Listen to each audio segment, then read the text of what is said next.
Hot tag time, everybody. Ow! Fuck me. Drew, I told you to wear gloves. Don't you know? Safety first when you're handling these hot tags, man. God, I don't know. That was an Eddie Guerrero hot tag. Just fucking slapped the shit out of me. What? What? That'd be a Big Show hot tag where he just slaps the shit out of Mark Henry. Does that mean that we need a spirit of hot tags? Well, this is already definitely a hot tag. Though that's the first hot tag this week. We have a new name for the hot tags. Yeah, and that's Drew's comment for it. Well, this is a hot tag. Fuck's sake, this has got off to a terrible start. Or is it an amazing start? Huh? No, it's fucking terrible. No, it's an A train. Sorry, can we do the hot tags? Alrighty. Since I mentioned that not much was going down in the previous segment, we were rounding out some other topics here. I kind of got rid of one or two stupid little ones, and we replaced them with some other things to talk about, so we actually have a little bit of meat on the bones for this. But on the bones, yeah, this is. Let's throw out the first one here. The new broadcast teams for Raw and SmackDown. What do you guys think about this? I'm okay with it for the most part, but I don't think that it's the best that they could possibly go with. Well, what are they? They are 3 sets of different commentary teams, I think, that they have different ones for main event and superstars. But Raw and SmackDown, Raw is going to continue with Booker T, Cole, and JBL. And SmackDown, if I'm remembering correctly now that I don't have that written down, I think it's JBL, Cole, and Byron Saxton. Uh-huh. Or no, it's Jerry Lawler and Byron Saxton and Cole. Why does Cole need to be on both? Oh, he's been on both for WWE. He's been on both for a while now. But why?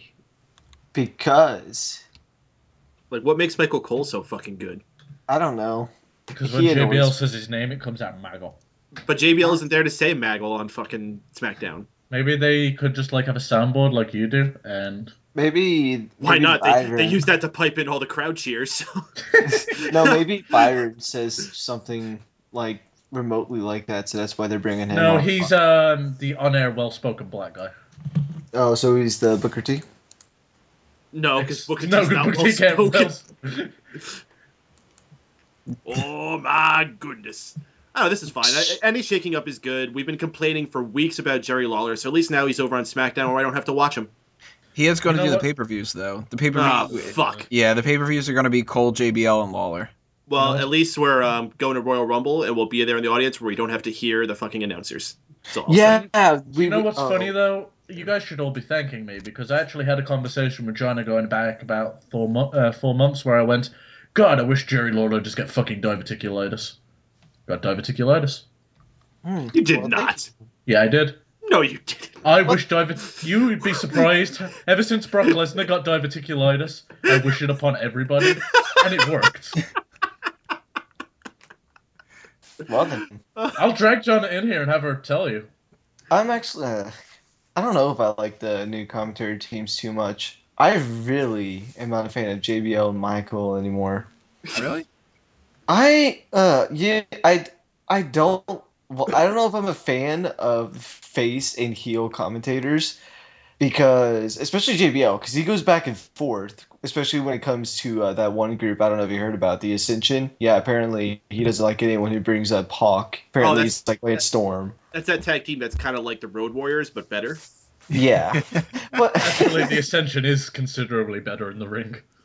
yeah. Well, I just don't know about those two. Like, they were used to be like really good when JBL first showed up, but recently it's just those two arguing about the authority and whether or not people should be fired or not. Which I'm sorry, annoys but me. do you remember like JBL's first run as a commentator? It was better. No, he was fucking awful. No, he was a lot better back when he was just like, shut up, Michael. No, he was just like, we're here, the lights are on bright. Like, that's every fucking episode. The lights are on bright. I loved him better back when he was a heel commentator on SmackDown. Well, anyways, I just do not know if I like those two as much as I used to. Actually, I prefer Booker T over the two of them. Because Booker T's like, oh man, I guess I'll get him over if I have to. I never thought I'd say the day where TNA actually made the best move as far as their announced team. Josh What, Matthews. adding Josh Matthews? More so getting rid of Mike today. I like Josh Matthews. I think that he wasn't given a fair treatment. Yeah, I was a fan of Josh Matthews. I thought he could be someone they put on Raw eventually, but they just kept him on SmackDown for some reason. At the very least, he was a lot better than like the Scott Stanfords and the Tom Phillipses and stuff like that. You know I what's like sad? Tom We're in Phillips' 2015, and Jim Ross is still just above everybody at commentating. It's fucking sad. Well, he always will be for the most part. Doesn't go away. I mean, Well, you know, that kind of brings up an interesting thing, though. I mean, we've talked about this, of course, you know, just having our own little conversations and stuff. And I'm sure it's been brought up on the show before, but if you guys could have a team for Raw and SmackDown of anybody from anybody in the history of WWE, who would your teams be? Because the only things that come to my mind, I would love to have Jim Ross with Bobby Heenan for Raw. And SmackDown, probably Michael Cole and somebody else. I don't know, maybe... I'd never put Michael Cole out there, period. I just don't think he's a good commentator. Cole. I think that Cole's a standout kind of basic sort of... award-winning journalist. And? You know what? To his defense, he wasn't really brought into WWE. He just went into WWE because he needed a job. So to get where he got to now as like the play-by-play commentator, he had to learn a lot. So I will give him credit where credit is due. And a lot of the annoying things about Cole are not on Cole. Yeah, they're something Vince Cole McMahon. did. Okay, I'll give you the reason why I don't like Michael Cole. Michael Cole, not once in his career, has had a fantastic call where I go, oh guys, do you remember when Michael Cole did that amazing call? I've never once been emotionally invested in anything he's ever commentated, and that makes him a bad commentator. Well, I get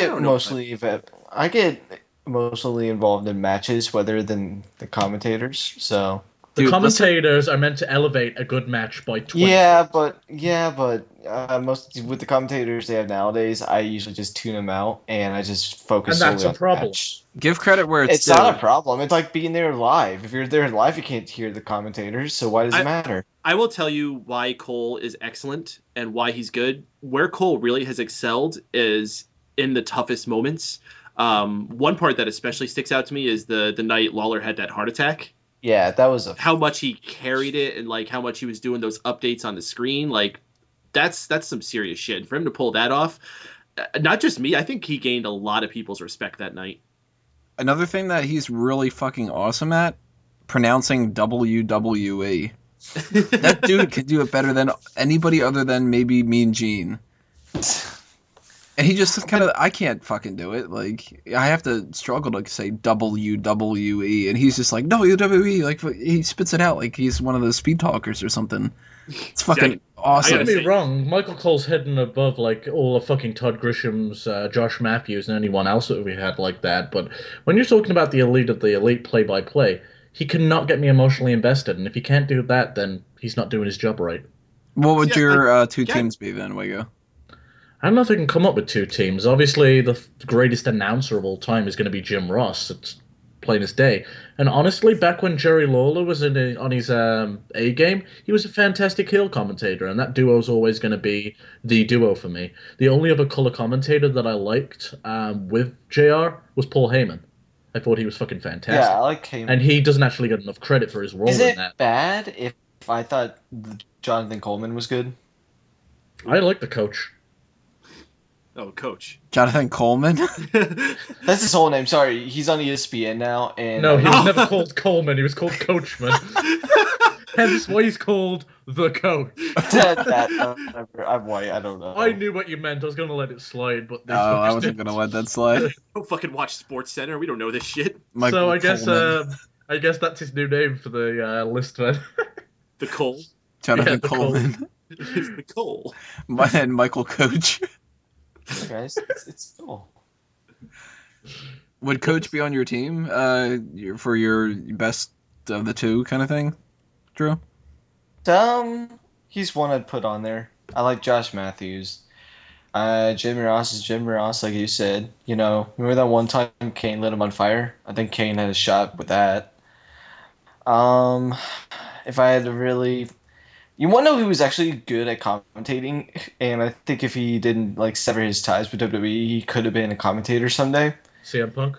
Yep, you're right. I was actually going to say that too, and I'm sure Payton does hate to hear Yeah, it. he doesn't. Yeah, he doesn't want to hear about it. But honestly, those few times he was on Superstar, I think that was like the only time I went back and watched Superstars was when he was on it, and He was the he's best pretty heel good. commentator in a long time. But here's Yeah. the thing: he would not be able to keep that up. No. I bet I bet after a while he could. You know what? I think he could keep it up, but I imagine the guys who are in his ear wouldn't let him. Yeah. I'll tell you one person I wouldn't add into this list that a lot of people would probably gush over. Joey Styles? Yep. Yeah. Fuck Joey Styles. No, Never Very been a fan. overrated. People only like Joey because of his voice.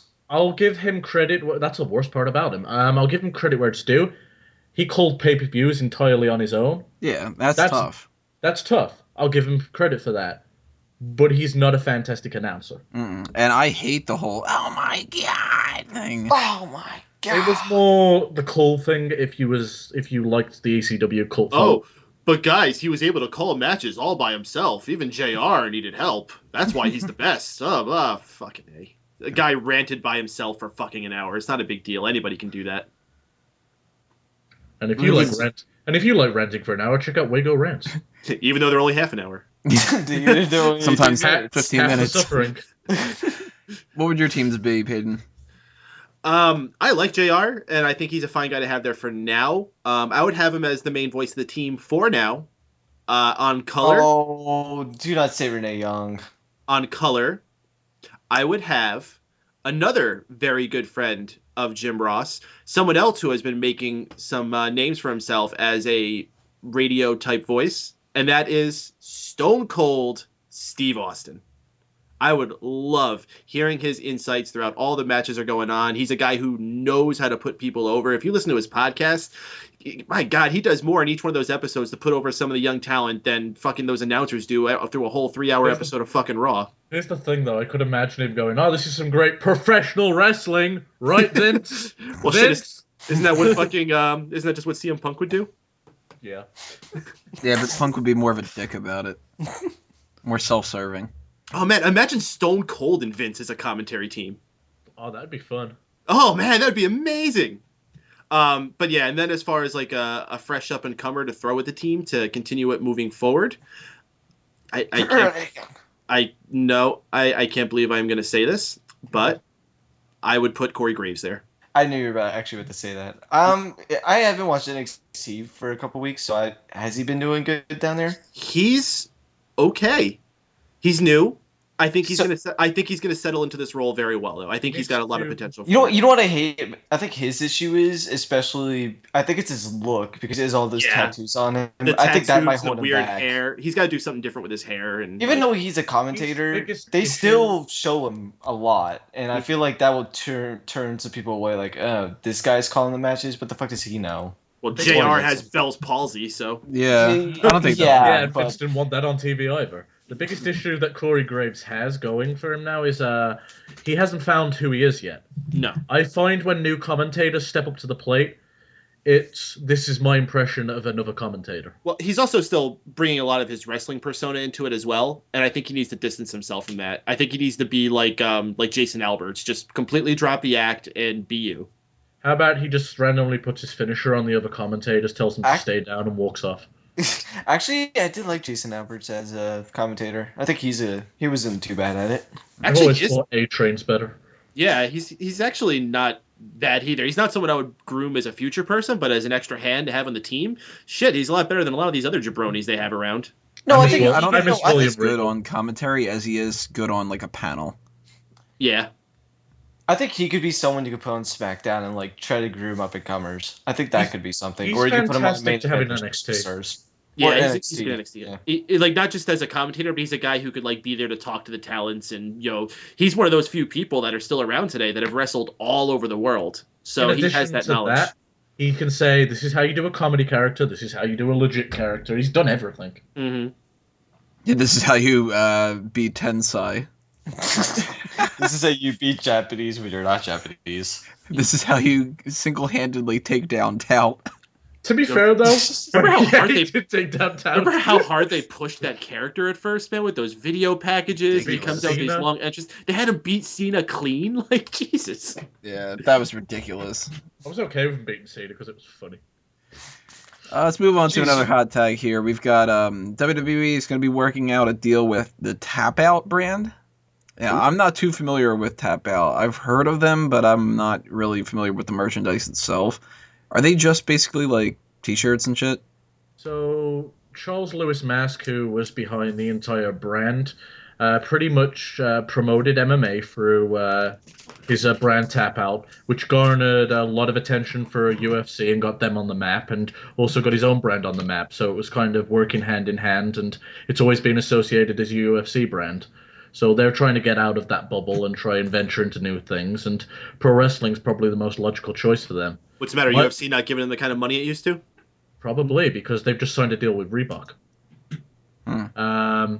So as far as like the brand goes, though, I find it really tainted. Because as soon as I hear Tap Out, I imagine some douchebag walking into Hooters to watch a UFC pay-per-view, fucking spilling beer and chicken wings down. No, you wanna know who I think about? Whenever I think of someone wearing a Tap Out shirt, I always think about the wannabe wrestlers who like show up to 2 days of wrestling practice at school, but then they quit because it's too difficult. That or like they show up at the gym or something like that. You know who actually I remember wearing a Tap Out shirt? Kurt Angle. Who kind of is that guy, only he succeeded. From what I remember, they actually had a Tap Out t-shirt made for Kurt Angle. That sounds about right, yeah. And if I wanted to like wear a brand where MMA related, which I don't feel douchey wearing, it's Affliction. That's the only brand that I've ever liked. Tap Out is way too tainted, and still feel douchey wearing Affliction. And here's the thing: pro wrestling fans, for the most part, are fucking douches. If you're willing to wear a t-shirt with a character of a wrestler on, like a picture of a wrestler on it, then you can probably sell Tap Out to these fucking retards. Yeah. Yeah, dude, I only get t-shirts for like memorabilia and to like have in my closet or something like that, or put on my wall, if that. I have never worn a WWE t-shirt outside of my house, only to go to an event. That's the only time I've ever worn one. If I had a Macho Man t-shirt, that purple one, by the way, I'd wear that. Yeah, Tony. It is a pretty cool shirt. Tony. You mean you wouldn't wear a Hacksaw Jim Duggan one? Whoa, that's an awesome competition. I think my answer for that would be no! No, I would. Because I would delete get that shirt for that contest, Winky Face. I would she'll wear plug it a in the show. raccoon hoodie. Only tough guys can wear Hacksaw Jim Oh my Duggan god, no. t-shirts. Okay, so that raccoon thing, I retweeted. No, I shared it on Twitter. My girlfriend saw it, and she told me if I ever got a t-shirt like that, she'd burn it. What? She really Wow. hated it. She really hated it. Well, Wow. she's not winning the contest. Hey, Then. hey, I got a way to get back at her. Yeah, well, you burn that, I'll burn your chairs. Well, no, except like her All right, relationship stepfather. advice with Drew White. Let's go. New podcast coming, guys. Oh, called you'll talk now. Smack your bitch talk. The old pimp show. Dating with Drew. We've So got. don't do this. Love line with Dr. Drew. I think that's a good transition to this other one. There's a Twitter feud between Sonny and Ashley Massaro, where Sonny mentioned that Ashley was supposed to have had experience in the past in the escort business, and Ashley Massaro didn't want any of this shit, and she basically just went, all right, this is what we're doing. Here's a picture of you fingering yourself, Sonny. There you go. It was like, damn, this escalated. Yes. Where's that Will Ferrell from Anchorman clip? Well, that escalated quickly. It did. I mean, that was kind of a jab at Ashley, and she just met it with, no, fuck this. Well, to give some background on this, these two have been feuding before, and apparently the beef had been settled.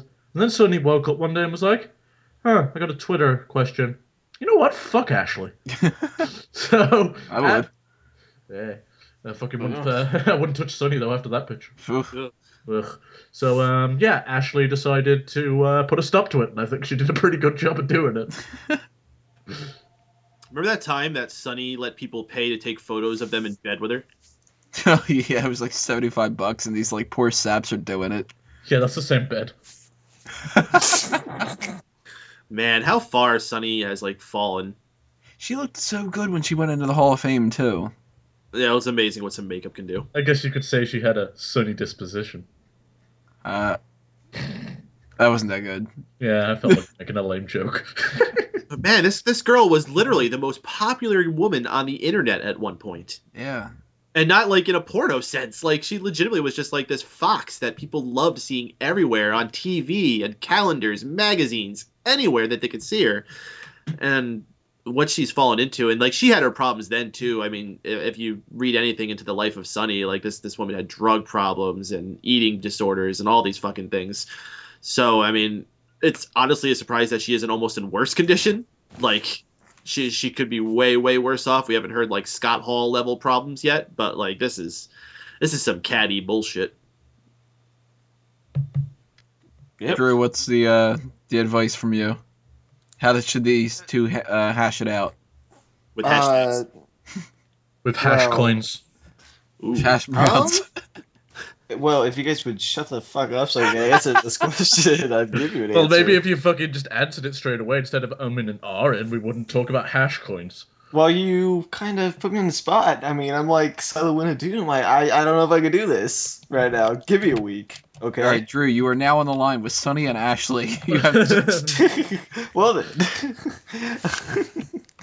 If I was Ashley, I would just be like, I would have done the same thing. So, Sunny, yeah, I would like watch Ashley like beat her up, but they'd have to be naked, or at least Ashley has to be naked. I don't know about Sunny.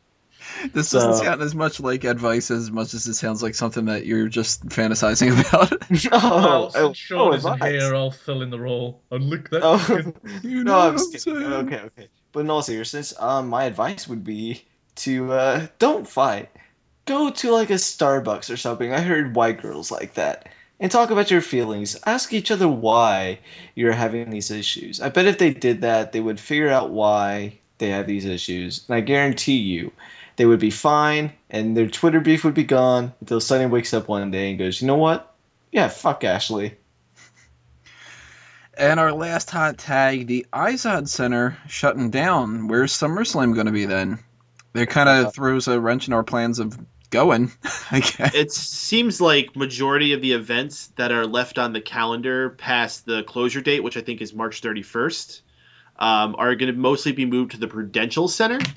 However, I don't think the Prudential Center is very big, so I don't know if WWE is going to want to hold it there. They have other options. They have the Barclays Center, which is a fantastic new center they've had there. I'm honestly surprised they didn't go there first. It's a state-of-the-art facility. It's probably going to be the biggest center in New York now, except for the obvious one, which the other one would be Madison Square Garden, which has the history to it, but they don't like going there as much for their big events because they can't fit as many people in there.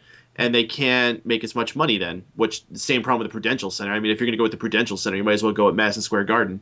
Yeah, because more people are going to be willing to pay more to go to Madison Square Garden. You if you want know, to up the price, you know? if I wish they would go with my original idea that I had for this, the Meadowlands? take it over to the fucking MetLife Stadium. Oh, MetLife Stadium, yeah. Be ballsy and book that card the best you can, which maybe with Brock leaving, maybe they wouldn't be able to do that. If they had played their cards a little better in advance, maybe they could have, and maybe they still could. If they really wanted to, they could probably still do that and truly make it feel like a WrestleMania in the summer. They'd have to get The but I Rock to doubt- come back to Oh, wrestle they'd there. be- Oh, absolutely. They're going to be fine. I mean, CM Punk should return by then. Oh yeah, this MMA thing's a work. It's sad to hear though, because I like the IZOD Center. I've been to a number of events there. One of my first Raws I ever went to was in that building. I went to No Way Out there.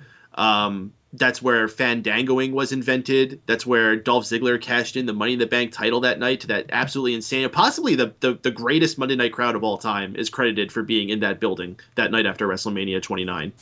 So Why are they shutting down? it has something to do with the sports team or something. Like, I guess the building is owned by the state, but there's all these weird like conflicts of interest with the state owning a private business sports center, and there's some weird shit going down. I don't know the exact deal with it. It's all confusing business shit to me that I don't get. All I know is that it's closing. fuck, if I was going to take SummerSlam anywhere, I'd take it abroad. Now's the perfect time to experiment with this. You've got the WWE network. The pay-per-view model's dead. You don't have to worry about people waking up at a certain time. You can do it wherever the fuck you want. Here's the thing. They already advertised a year ago that it was going to be in New York. So they kind of have to stick to that. Well, No, the they issue don't. the issue with the IZOD Center is that the reason why it's probably closing now is because the New Jersey Nets, or now the Brooklyn Nets, are moved.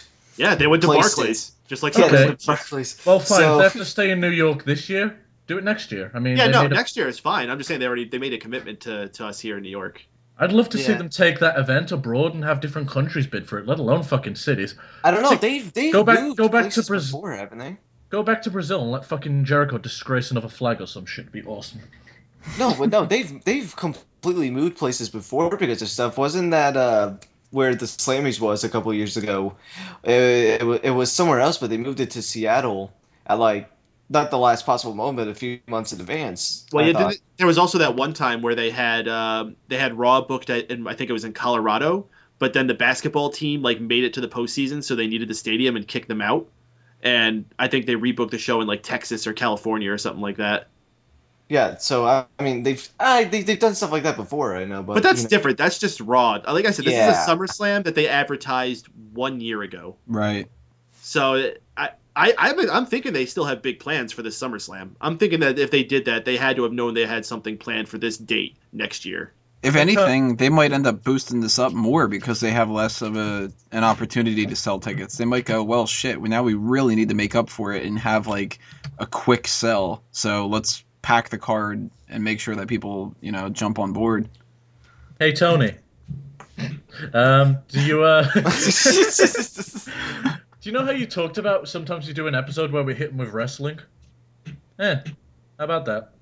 It took us a You know what? while. Well, WWE said that they were trying to find an alternative that could be better than the IZOD Center. So, you know where I would go? Hmm. I'd go to Indianapolis, Indiana, which has held a SummerSlam before, by the way. Uh-huh. There's one part of the world I want to see WWE go to televised. I'm not sure if they've done it before. Ireland. Their fucking crowds are boisterous. So I'd be up for that. Especially like if you got like Sheamus and Finn Balor and Becky Mhm. Lynch all on the Becky show. Lynch, yeah. You've actually got talent. You've actually got a bit of a talent pool growing over there. I'd say throw some of the British people on the card, but they probably Oh, just Get fucking some boo them. Finlay to go over there. Fucking bring back Drew McIntyre for a show. Get Finlay to go over there. He Yeah, loves Finn- to Yeah, Did actually, they bring come out for a Finlay pop? back on one card. Fuck it. He can even probably- Hornswoggle might be over that night. I don't know about that one, but they'll either cheer the hell out of that or they'll boo the hell My out of God, that. man. If I'm they're yet- drunk enough, they'll be like, fucking leprechaun. I am yet to go to Barclays Center, but every time I look at pictures of it, I am absolutely amazed at how beautiful this center is. Oh, I know. It looks amazing. If you're able to go there, you got to do it. Oh, that reminds me. Now that I'm looking at this picture, did you guys see they came out with a story about the reason why they're not doing Elimination Chamber anymore? Because this is actually kind of related, so it's not just me, like being. I kind of completely love off how you track. go. Did you guys see that picture in the last picture you posted to me with 12 things that I wish you'd understand about weed already? But no, I didn't post the picture to you, but One it to came two out- main reasons for the Elimination Chamber. One was to not have the Elimination Chamber because you only have one champion, and the other one was because of Brock Lesnar. The other one was because of Germany, because they don't like the word chamber. Well, a lot of people thought it was the first reason you said there, and I'm sure there is some truth to that as well. But apparently what the problem that they're having is that a lot of their big structures, they're having a harder time finding a way to hang them in buildings because more and more places are getting these huge, huge screens in the center of their courts now that they can't hang things up there like they used to. Huh. So we might, I wouldn't say never see the Elimination Chamber again, but it's definitely going to be a rare thing because you need the space to hang that sucker. They'd have to pick it for a particular arena then. Exactly, yep. You know what? That's a good thing, though. Less of these fucking stupid name pay-per-views, the better. We got Fastlane, so... Yeah, that's not much better.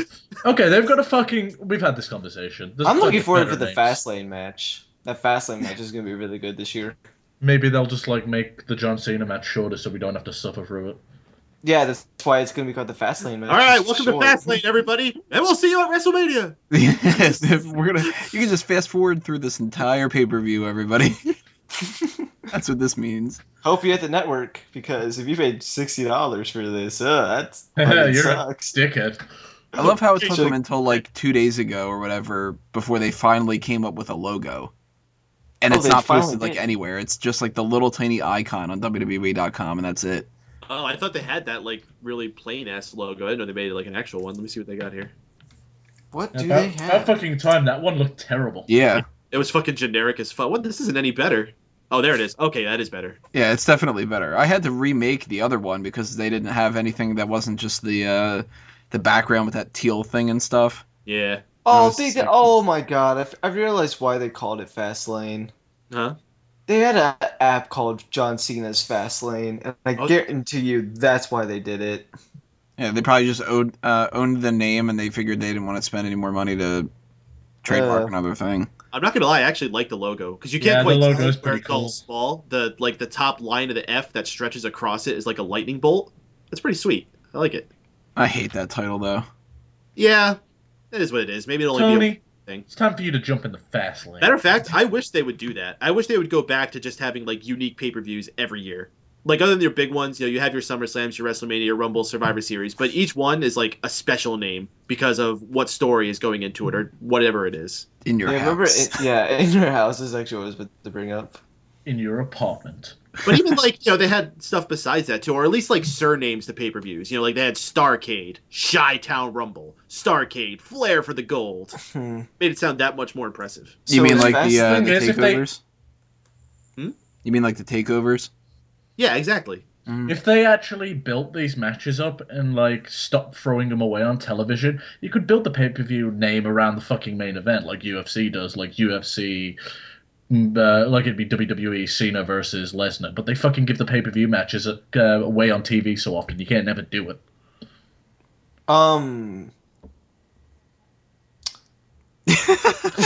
Thanks there, Drusif.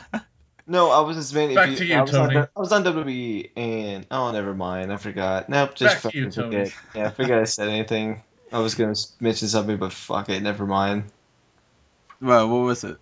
Oh no, I was gonna be like, on WWE it says that SummerSlam was gonna be in Los Angeles, but then I clicked on Money in the Bank. I was like, oh wait, it was in Boston last year, so that they probably just didn't update that yet. Probably. Oh, like the pay-per-view page? Yeah, they don't update that until like it's actually time for the pay-per-view. Yeah, so Damn it, Styles. Yeah, that's my bad.